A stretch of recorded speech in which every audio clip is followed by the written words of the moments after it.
Hello Facebook friends, have a nice day. My video is microwave oven explained and repair. Microwave oven has high voltage component with 4 microwave generators. These generators, they are called the high voltage magnetron, high voltage transformer, high voltage capacitor, and high voltage diode. This is the illustrations of microwave oven.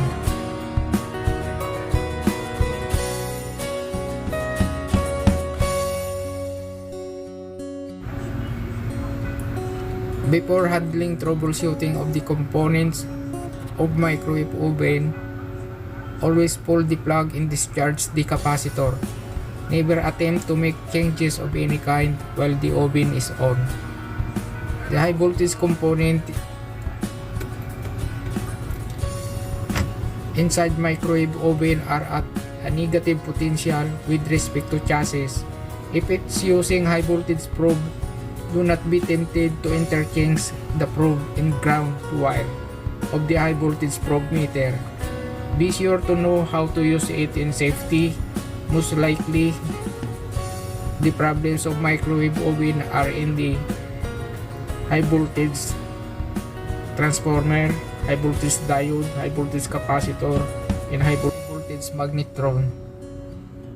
This is a magnetron cross-sectional view, which is the top view,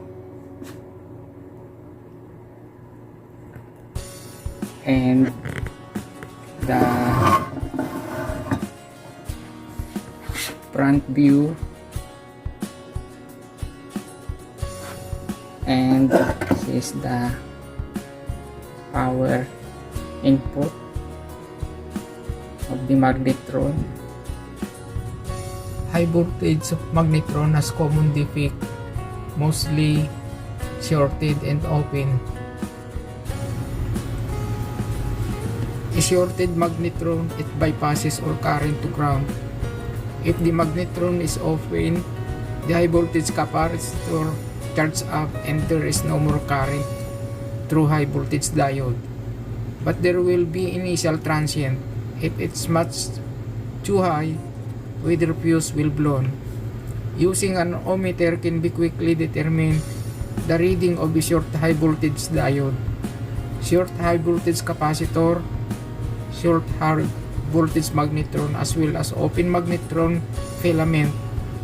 To test magnetron from the filament to chassis, test the filament for continuity. The resistance of good filament is close to 0, less than 1 ohm. To test measurement of high voltage magnetron, place a 10 ohms 10 watts resistor in series to the high voltage diode, cathode and ground as illustrated in the simple schematic diagram. Measure the voltage drop across the resistor. Sensitivity will be 10 volts per ampere.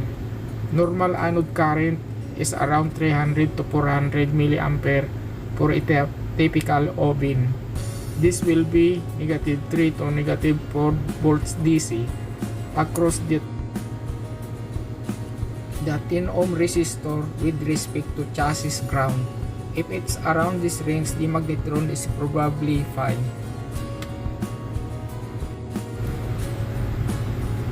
A magnetron with short filament in cathode and anode likely result a loud hum from the high voltage transformer. A magnetron with other faults may result in variety of symptoms, including erratic low output power or intermittent operation. The ceramic insulators are translucent and should show a glow with a working filament.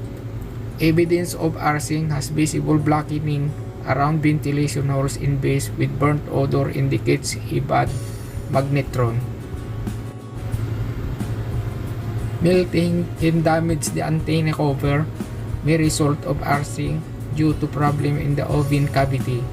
Magnetron filament failure modes could be shorted to case or shorted to itself, and filament could be open. It could be checked with an ohmmeter. Anything less than infinite means the tube is bad due to arcing outside the vacuum in the box with filament connection. Tap the tube while measuring to check for intermittent or compare with good magnetron. Magnetron overheating might result from broken, cracked magnet or other internal problems of the output power, resulting the thermal protector will shut down the oven prematurely. These magnetron failure modes used for troubleshooting guide like short, loose, open filament, filament breakdown, low output, symptoms, molding occurs, off frequency, RF leakage, and cracked magnets. This is the example of high voltage diode generators in microwave oven. This is high voltage diode.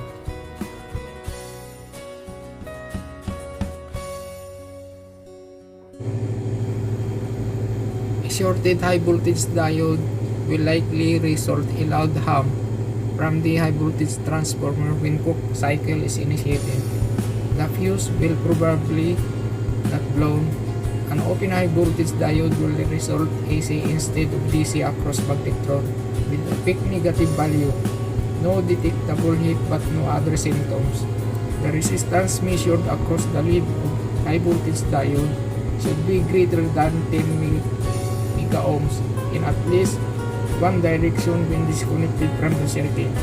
The high voltage diode is composed multiple silicon diode in series to get the voltage rating. Its forward voltage drop will therefore to grade 6 volts or more for DMM to produce a definitive answer actually as rectifier. The diode can be tested with a DC power supply series resistor with multimeter to determine the proper behavior. This is the schematic diagram of simple high voltage diode. Good is 6 to 10 volts, shorted 0 to 2 volts, open or reverse 15 volts. The voltage drop in the forward direction should be at least 6 volts with few milliampere of current but may be somewhat higher 8 volt or more. Replacing the high voltage diode, make sure to get the polarity correct and discharge the high voltage capacitor. Putting the diode backward will result in positive instead negative high voltage. No other symptom, no heat. Most replacement microwave oven diode are rated 12 to 15 kilovolts at 0.5 ampere. A peak reverse volts of around 8 kV is actually required even for a small oven. The magnetron heats up in short conducting in its forward direction in a half rectifier. The filter formed by a high voltage transformer secondary, the high voltage diode and high voltage capacitor in domestic microwave oven, an input rating of around 1800 watts, power line input and have high voltage secondary of 2500 volt AC, power supply calculations using Ohm law and high voltage generators perhaps 1600 watts. Current equals power over voltage. The power 1600 watts divided by 2500 volts AC equals 0.64 ampere. Would suggest 0.5 is not enough, closer to 1/2 total current flows through the high voltage diode. To be sure that the new high voltage diode will run the oven on the full power for 10 minutes with 2 quarts of water as load. The unplugged oven quickly discharge the high voltage capacitor and check the high voltage diode for overheating. It might be warm but not too hot to touch. Next illustrations is the high voltage capacitor. The high voltage capacitor, before attempt to Test high voltage capacitor. First, disconnect power and safe discharging the high voltage capacitor. The common defect of high voltage capacitor: shorted, will blow the fuse instantly, and open high voltage capacitor will result in no heat but no other symptoms. The resistance measured across the terminal of high voltage capacitor should be very high, several 1 mega ohm for bleeder resistor. If it less than 1 mega ohm, the capacitor is definitely shorted. Using a capacitor meter measured 0.00, the high voltage capacitor is bad, without a shadow of doubt. Substitution is the only short test beyond this. Replacement of high voltage capacitor is assembly. It includes the high voltage diode at the same time, is usually best. Need to use the exact combined parts with difficult to obtain. Just make sure the ratings of capacitor and diode are correct. By the use of generic replacement, microwave oven high voltage diode, high voltage capacitor with reference rating within 10%, the old one equal working voltage. The controller circuit to determine the faulty is in the triac, relay, and wiring, that is short circuit and limit switches. If the high voltage component faulty, the outlet, fuse, or circuit breaker will trip. When discharging high voltage capacitor, there is no load. It may end up by being charged to a much higher voltage than is normal. Be prepared for a larger spark if you use a screwdriver to discharge it.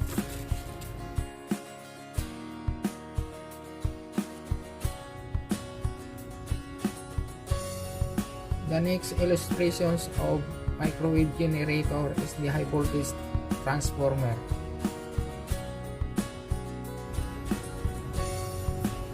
The high voltage transformer has a typical rating of high voltage secondary are in the 25 to 150 ohms range from high voltage to connection chassis, depending on the power rating of the oven.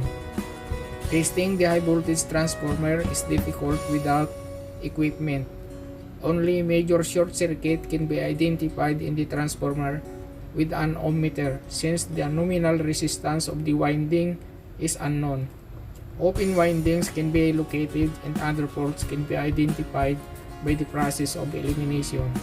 When there is possible short in the high voltage transformer, there are maybe a loud hum, as the high voltage transformer is triggered due to fault in the high voltage transformer, or shorted high voltage diode, shorted magnetron, and short in the high voltage wiring. Also note that depending on the severity of the fault, fuse not actually blow but the likely loud hum when the high voltage transformer is powered. If fuse blown, disconnect the primary of the high voltage transformer and initiate a coke cycle, or you have a problem elsewhere such as defective interlock or shorted wire. Mostly, the 3 interlock limit switch has 1 limit switch defective. We encountered during troubleshooting on fuse will blown, the 1 limit switch was not actually switching. It may continuous short, so the fuse will blown. High voltage transformer winding is short between winding and the core chassis may result in blown fuse, loud hum, overheating, audible arcing, burnt aroma, simply no heat. High voltage transformer winding is open will likely result in no heat but no other symptoms. The resistance of primary should be 0.1 to 0.5 ohm.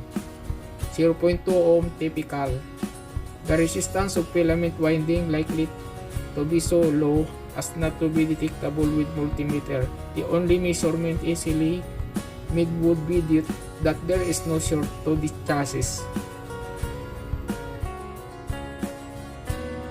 Next, I will show to you the schematic diagram of a microwave oven.